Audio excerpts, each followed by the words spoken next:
Hoje estreia uma série chamada Ideias Clínicas. Como o próprio nome já diz, são ideias clínicas que me agradam, que me ajudam a ampliar a minha escuta. Uma coisa que é tão importante, cada vez mais poder escutar de forma ampliada e de vários lugares. Para começar falando hoje, eu quero falar sobre a ideia de vínculo e de apego, a ideia do afeto também na clínica. E eu tenho como base essas ideias esse livro aqui, Psicoterapia Dinâmica Intensiva Breve, David Malan e Della Selva. Bom, a ideia geral que está contida aqui, que é bem interessante, é a seguinte: a gente pode compreender o sofrimento psíquico por várias vias. Você pode pensar pela questão da linguagem, pela questão orgânica, né, por uma questão de comportamentos aprendidos. E também podemos pensar por uma esfera pela via do afeto, do vínculo afetivo, a importância do vínculo afetivo. É claro que quando você pensa no ser humano, é uma ideia que não está só na psicologia, a antropologia carrega essa ideia. Somos seres que nascemos muito prematuramente e por conta disso precisamos de um cuidador, de um outro. Isso é inevitável. E o outro foi pensado na psicologia de diversas formas, na antropologia, na filosofia. E os autores dessas áreas sempre se referem ao outro de alguma forma. Então, dentro do que eu quero trazer hoje, eu vou pensar no outro com relação à importância do vínculo afetivo. Uma ideia que está contida no livro que eu mostrei. Tem uma ideia muito interessante em psicanálise que é a ideia de pulsão, que também é traduzido por instinto. A tribe, né? Não vou entrar nas discussões se é pulsão ou instinto, vou chamar de pulsão ou de impulso. O impulso também me agrada. Instinto eu já não gosto, tem lá as razões, mas não cabe aqui. Tem um texto de uma dupla chamada Greenberg-Mitchell, chamado Teoria das Relações Objetais em Psicanálise, em que eles fazem uma divisão dentro da psicanálise de um modelo chamado relacional e de um modelo chamado pulsional. E essa divisão inicial é muito interessante para pensar a proposta que você encontra nesse livro que eu falei e na ideia clínica de hoje. Quando você pensa no modelo pulsional, Greenberg-Mitchell fazem lá seus estudos e colocam que o elemento mais variável da pulsão, a pulsão vamos entender como se fosse uma energia que move, nos move, né? Move o nosso psiquismo, a nossa busca tem a ver com isso. Freud vai pensar que inicialmente temos ali essas pulsões, pensando em pulsão de autoconservação, pulsão sexual, depois pulsão de vida, pulsão de morte, enfim. Mas em um dos textos ele faz uma desmontagem da pulsão e vai colocar os elementos que fazem parte da pulsão e coloca lá o objeto como elemento mais variável. Isso tem implicações no sentido de que, por ser variável, é como se fosse menos importante o objeto. Ou, não sei se é melhor essa ideia de menos importante, mas não tivesse um objeto específico, rígido, um objeto que possa ser encontrado numa experiência empírica. Então, dentro dessa ideia, a busca é sempre busca. Você sempre vai ter um desencontro porque o objeto não vai ser encontrado. É o elemento mais variável, é o elemento sempre de um engano. Mas nesse livro, Greenberg-Mitchell, eles trazem uma outra concepção também, que é o modelo relacional. No modelo relacional, vai ser colocado que o modelo menos variável da pulsão é o objeto. Então é interessante isso, porque nessa perspectiva, nascemos, de acordo com essa perspectiva, direcionados a um objeto específico. E vai até mais longe, tem um trecho aqui desse livro, do Gabbard, livro muito legal para quem quer estudar a psicodinâmica, que diz assim, ó, olha só, os impulsos, que é a pulsão, a teoria das relações objetais, por sua vez, sustenta que os impulsos surgem no contexto de uma relação. Interessante isso. Em Freud, a pulsão já está dada, e aí tem essa busca por esses objetos, né, para que possa acontecer a descarga da tensão que é produzida. Agora, quando você pensa no modelo relacional, e aqui o Gabbard ele está de alguma forma se amparando, né, utilizando o raciocínio do Greenberg-Mitchell, você tem então que o elemento menos variável é o objeto, e mais ainda, vai colocar que os impulsos surgem no contexto de uma relação. Bom, então essa ideia é bem interessante, né? Mostra uma mudança de posicionamento clínico muito grande. Isso tem diferenças assim, gigantescas no lugar de escuta, no lugar de intervenção. E eu vou seguir aqui umas partes em que está um texto que está lá no site academiafreudiana.com.br.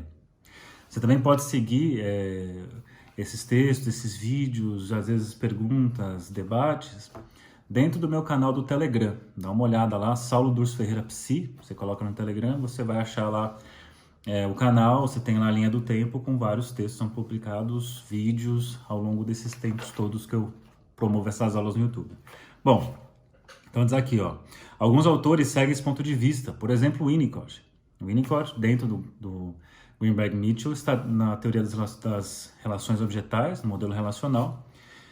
E o Winnicott, por exemplo, ele vai dizer, além de todas essas coisas, que essas propostas de quando falam que um bebê tem capacidades introjetivas, projetivas, de cindir, etc e tal, ele fala, olha, isso é muito complexo para um bebê, viu?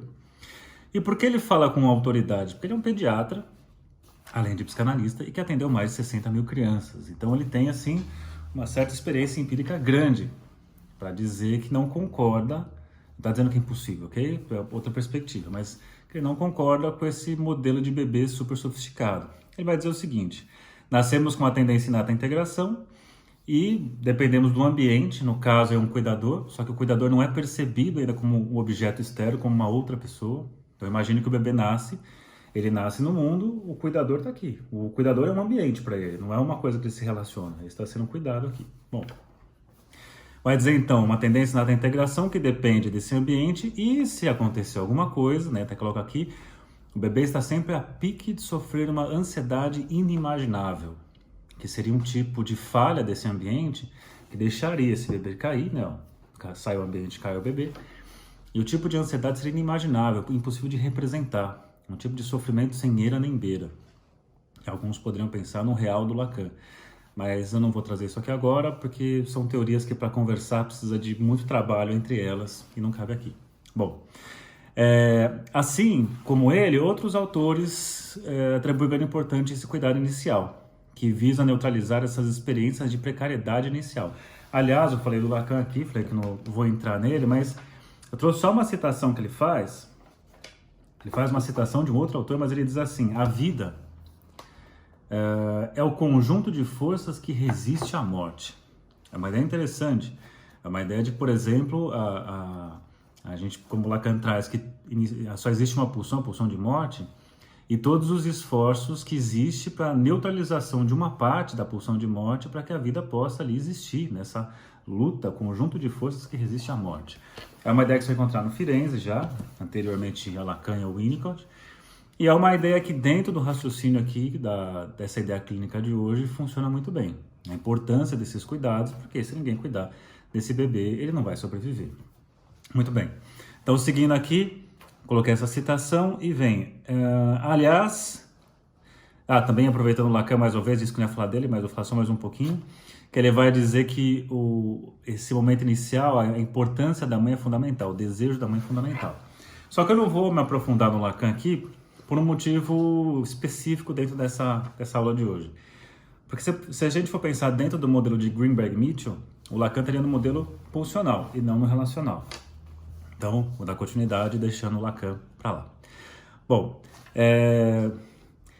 na leitura de Bowlby, vai dizer o seguinte, decorrente do nascimento prematuro, o ser humano depende por muito tempo de cuidadores.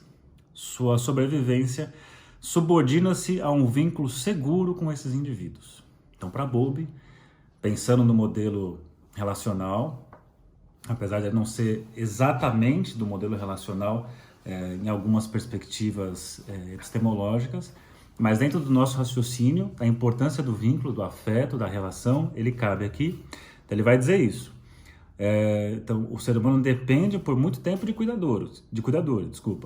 Sua sobrevivência subordina-se a um vínculo seguro com esses indivíduos. E aí, então, entrando mais nesse texto, apesar dessa citação estar dentro desse livro já, é trazido da Van Lu, cara interessante aqui, para a psicoterapia breve principalmente, que diz aqui, ó, que ele afirma que a única coisa inata no ser humano é a capacidade de desenvolver vínculos afetivos com cuidadores. Então, interessante isso, porque pensando na ideia do objeto mais variável, isso é bem oposto a isso. Isso vai concordar com ideias reichianas, por exemplo, quando ele vai trazer que o encouraçamento não é uma coisa dada, que a pessoa nasce assim.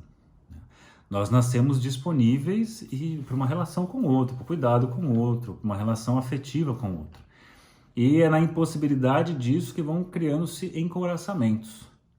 Pensando talvez aqui também em Winnicott, ele vai dizer dessa tendência inata à integração inicial e de um movimento rumo a um gesto espontâneo. Que se tiver correspondência do outro lado, se tiver alguém que estique a mão ali, ou como diz o Gilberto Safra, no Poética da Clínica Contemporânea, ele vai dizer que quando chega o bebê no mundo, alguém que porta a experiência desse mundo precisa receber esse bebê para que ele possa, então, como se tivesse de fato esse ambiente para que ele possa caminhar, engatinhar inicialmente e receber ao pouco, em doses homeopáticas, essa experiência de mundo que já está dado nesse outro, lembrando o outro mais uma vez na história. Então, retomando aqui a nossa ideia, que eu abri a ideia clínica de hoje, para falar um pouco de uma das formas de entender o sofrimento psíquico, eu vou dentro dessa perspectiva que eu descrevi até agora, a importância do vínculo inato, coisa que eu já coloquei. E aí vem assim, ó, quando acontece a frustração e impedimento, até fiz um breve comentário no Reich, né, do encoraçamento, mas eu chego lá uma conclusão em cima disso. Retomando a ideia inicial do texto, o sofrimento psíquico, a partir desse pequeno percurso acima, é pensada a questão da frustração e impedimento, né, o impedimento desse vínculo. Então, entender o sofrimento psíquico, dentro dessa perspectiva, como uma frustração ou impedimento de vínculo. Olha só, ela provoca dor interna e raiva reativa com relação aos privadores. Na saúde, quando as condições não são frustrantes, temos a possibilidade do amor e do apego, que é inato.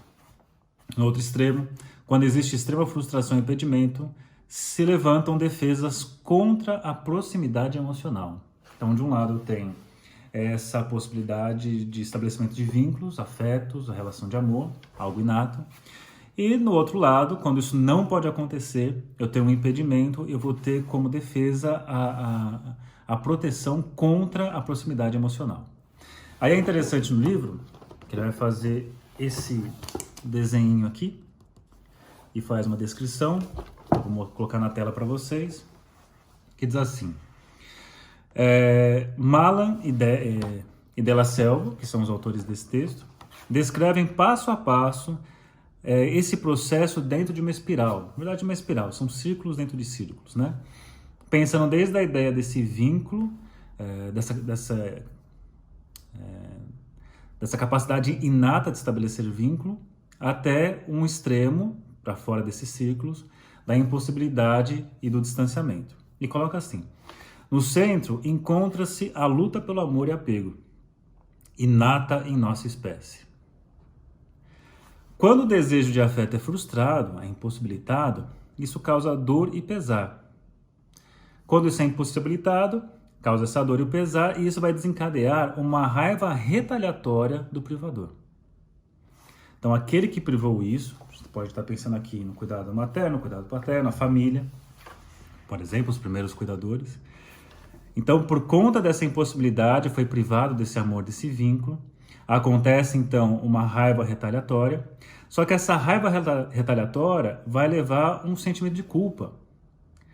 E esse sentimento de culpa leva a uma ansiedade. Afinal, eu estou com raiva daquele que eu necessito de afeto, de vínculo, de cuidado, de amor.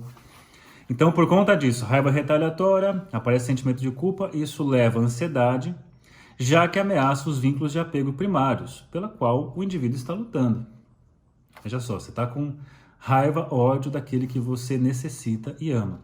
Então, por conta disso, cria uma situação complexa de culpa.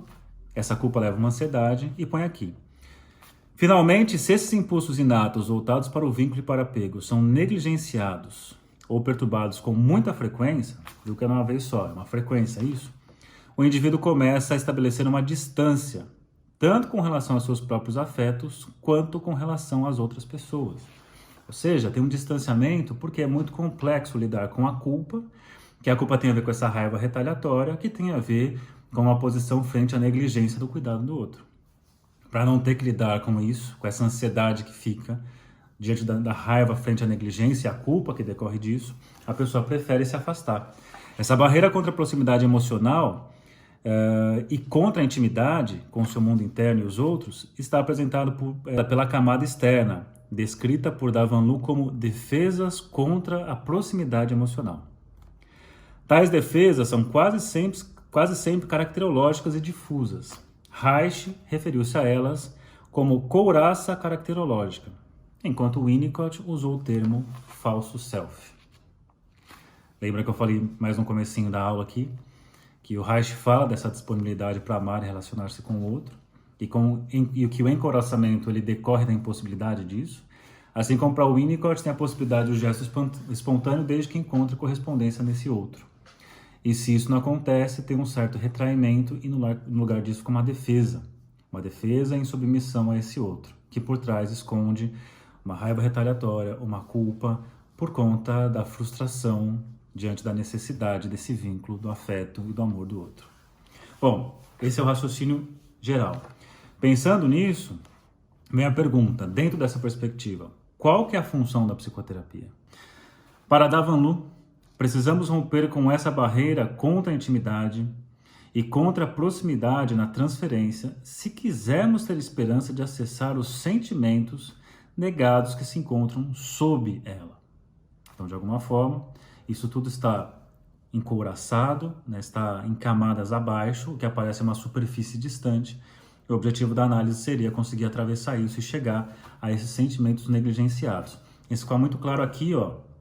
Vai aparecer o desenho para vocês. Então, olhando aqui no desenho, você tem no centro, primeiro, amor e apego, depois o 2, dor e pesar, depois a terceira camada, raiva, a quarta camada, culpa e a quinta camada, defesa contra a proximidade emocional. Então, é um modelo interessante, um modelo que exige um manejo específico e que eu acredito que usar esse raciocínio possa contribuir na sua escuta clínica e no manejo. Então é isso, bons estudos. E esse tipo de raciocínio faz parte do curso Manual da Psicoterapia, que vai acontecer em breve em mais uma edição. Um abraço e até a próxima.